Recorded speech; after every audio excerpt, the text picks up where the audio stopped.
Video मामले में पूछता है उत्तराखंड के इस एडिशन में आप सभी महानुभावों का हार्दिक स्वागत।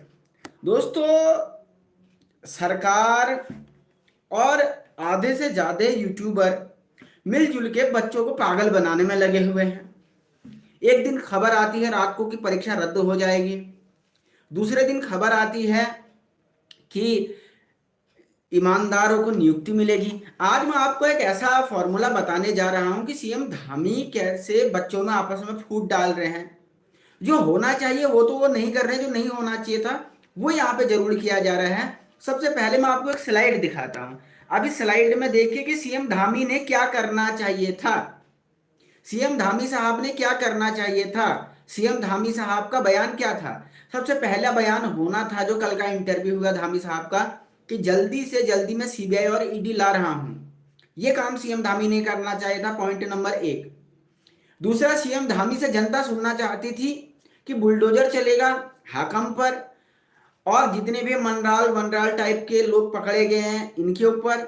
इसके अलावा जिन लोगों ने पैसे दिए हैं उनकी कुर्की की जाए, उनके खिलाफ एफआईआर हो, यह कहना चाहिए था। इसके बाद सीएम धामी ने तीसरी बात कहनी चाहिए थी अपने इंटरव्यू में कि जितने नेता होंगे, जितने सफेद पोश होंगे, हाकम टाइप के नहीं, बड़े बड़े सफेद पोश, मंत्री टाइप के वाइट घूमते रहते हैं, उनकी जांच होगी। बड़े बड़े अधिकारियों की जांच होंगी, आईएएस पीसीएस, बड़े बड़े अध्यक्ष और बड़े बड़े जो सचिवों के पद पे रहे हैं उनकी जांच की जाएगी। ये चीफ मिनिस्टर धामी ने कहना चाहिए था। इसके अलावा वीडियो और बीपीडीओ में जितने लोगों ने पैसे दिए हैं उनके नाम पब्लिक किए जाएंगे और उन्हें भी जेल भेजा जाएगा। ये कल के इंटरव्यू में सीएम धामी ने कहना चाहिए था। और सीएम धामी ने अगली बात कल के इंटरव्यू में कहना चाहिए थी, वो कहना चाहिए थी कि पूरी सीबीआई जांच करेगी, ईडी जांच करेगी, सारे नेता जेल, इनके घरों पे बुलडोजर, पैसे देने वाले जेल में। उसके बाद हम एक दिन बैठ के अब तय करेंगे कि परीक्षा रद्द होगी या नहीं होगी। रोज बयान आते हैं उनके, आज परीक्षा रद्द हो जाएगी कल। भाई पहले इन लोगों को पकड़ो तो सही। ये केवल जनता को मूर्ख बनाने और अपने जो उनके साथी नेता हैं उन्हें बचाने की एक मुहिम है, बड़े बड़े अधिकारियों को बचाने की एक मुहिम है। ये एक बहुत बड़ी साजिश है, इस पर अभी बात करूंगा। लेकिन क्या कहना था और धामी ने क्या कहा, देखिए वो 5 एग्जाम धामी साहब ने रद्द करके दिखा दिए जिनका कोई लेना देना नहीं किसी सरकारी एग्जाम से। उनमें मुझे तो शायद पूरे राज्य में एक युवा ऐसा हो जिसने जिन 5 एग्जामों में वो हुआ है इनको रद्द करने की कोई मांग ही नहीं थी कहीं से कहीं तक। क्योंकि अब वो बेचारे ड्राइवरों की भर्ती होनी थी, सीधे साधे हैं, उनको कहाँ अपनी बेचारों को गाड़ी चलाने से फुर्सत है, वो कहाँ रोड पे आंदोलन करने निकलेंगे। तो धामी साहब ने सोचा चलो इनका ही बलि का बकरा बनाया जाए, यूकेपीएससी को एग्जाम दे डाले। अरे भैया 12 क्वेश्चन लोअर पीसीएस में आप लोग डिलीट कर देते हो, 150 में से 12। मजाक बात हो रही है क्या। कई लोगों का भविष्य इसके चक्कर में खराब हुआ। आपके एक पूर्व सदस्य पे एक महिला के साथ फिजिकल फेवर करने के आरोप लग जाते हैं और आप कहते हैं कि इस पर कोई आरोप नहीं है। आरोप तो बहुत सारे हैं, आपको दिखते नहीं हैं, वो बात जरा अलग है। तीसरी सबसे बड़ी बात, बगैर किसी जांच के सबको नियुक्ति दे दी जाएगी। ये सब प्रकार का बयान देना एक जल्दबाजी और अपरिपक्व राजनीति का मैं इसे नमूना समझूंगा। इसके बाद जो चौथी बात यहाँ पर कही गई है कि मंत्री विधानसभा पे जो नियुक्तियां हुई थी इस पे कमेटी जांच करेगी। कौन सी कमेटी की जांच करेगी? जो इनके सरकार के लोग तय करेंगे, जो धामी सरकार चुनेगी। और धामी सरकार के अपने खिलाफ कोई कमेटी बना करके ऐसा डिसीजन पास करेगी, 1% भी ऐसा लगता है क्या? असंभव। मतलब वो कहते हैं ना, एक पहाड़ी में कहावत कहते थे कि दूध का पहरुआ बिल्ली को रख दो, बंढालू को रख दो। यही वाली वो कमेटी के हालात हैं। तो क्या चल रहा है पूरे राज्य में किसी को कुछ समझ में नहीं आता, जबकि होना ये चाहिए था। ये वाली स्लाइड में आप देखो, सीबीआई और ईडी को तत्काल ले आते, फटाफट बड़े बड़े नेताओं को उठाओ, जरा जेल में बंद करो, तब तो जनता को लगे हाकम की इन चीजों पर बुलडोजर चलाओ, मंत्रालय वहां पे बुलडोजर चलाओ, अधिकारियों की जांच करो, इन्हें जेल में बंद करो, जिनने पैसे दिए उनके नाम पब्लिक करो। ये तो आप कुछ कर ही नहीं रहे हो। आप कह रहे हो कि भाई ये नियुक्ति दे देंगे, वो फला दे देंगे। ये केवल बच्चों को दी जा रही है टॉफी। समझते हैं टॉफी? टॉफी क्या होती है? तो टॉफी देने का काम सरकार कर रही है। ये बात आज हमें समझनी होगी। इसके अलावा गौर से सुन ले सभी लोग, मैं अभी ये जो ईमानदार ईमानदार ईमानदार बोल रहे हैं इनको मैं जरा एक बात बताना चाहता हूं सीबीआई और एसआईटी बना करके एक एक को बाहर करना पड़ेगा पहले तो। ईमानदार की भीड़ में तो सब खड़े हो जाएंगे, भैया कौन सा ऐसा मीटर लगा के हम तय करें कि तुम किसके माथे पे यहाँ पे कनपट्टी पे लिखा हुआ है, क्या ये ईमानदार है? आप कह दोगे हम कैसे मान लें?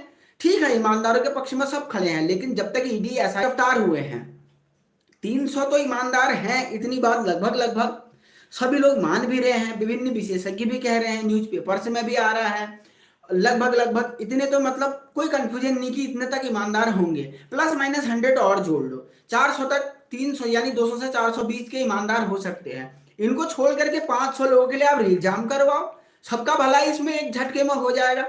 और ये जो ईमानदारी का ढिंढोरा पीटने वाले लोग हैं, मैं इनसे कहता हूं भाई तुम अपनी ईमानदारी की गारंटी तो लेते हो, ये बात ठीक है, चलो आप कह लोगे कि मैंने पेपर ईमानदारी से दिया, मैं सीना ठोक के कहता हूं। कोई ये कैसे कह सकता है कि 700 के 700 ईमानदार हैं? जो 700 को ईमानदार, सबको ईमानदार बता ही रहा है, इसका मतलब फिर तो कहीं ना कहीं बेईमानी जैसी बात उसमें आ ही जाती है। स्वयं की गारंटी लें, सबकी गारंटी लेने का कार्य ना करें। वो सीबीआई, ईडी, एसआईटी बनेगी, वो कहीं जाकर के बात निकल के सामने आएगी। इस बात को आज बहुत स्पष्ट रूप से कह देना मैं आवश्यक समझता हूं। और रहा सवाल कि कल की डेट में अगर यहां पर जरूरत पड़ती है, देखिए अगर सरकार ने, मैं फिर कह रहा हूं, सरकार ने अगर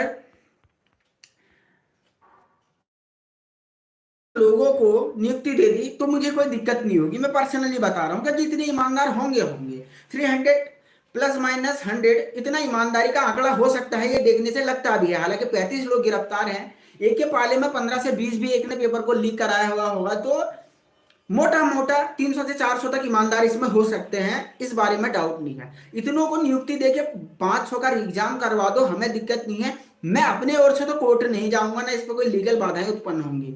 लेकिन अगर इससे ज्यादा लोगों को, एक को भी नियुक्ति मिल गई, 401वां व्यक्ति भी आ गया नियुक्ति के चक्कर में, तो बेरोजगार संगठन वाले या कोई ये नेता छुट भैया टाइप के जाएं ना जाएं, लेकिन मैं हाईकोर्ट भी जाऊंगा। अगर सरकार सोच ले कि वहां हार के थक जाएगा, मैं सुप्रीम कोर्ट भी जाऊंगा। सुप्रीम कोर्ट में रिव्यू पिटीशन फाइल करूंगा, फिर क्यूरेटिव पिटीशन फाइल करूंगा, जरूरत पड़ेगी और जगहों पे भी हम दरवाजे खटखटाएंगे, विजिलेंस कमीशन जाएंगे, लोकायुक्त लोकपाल के पास चले जाएंगे, राष्ट्रपति को ज्ञापन देंगे, और भी मेरे को बहुत सारे रास्ते मालूम। तो ये बात आप समझ लीजिए, मैं 2 कह रहा हूं, सरकार सुन ले, जनता को बेवकूफ बनाना बंद करे।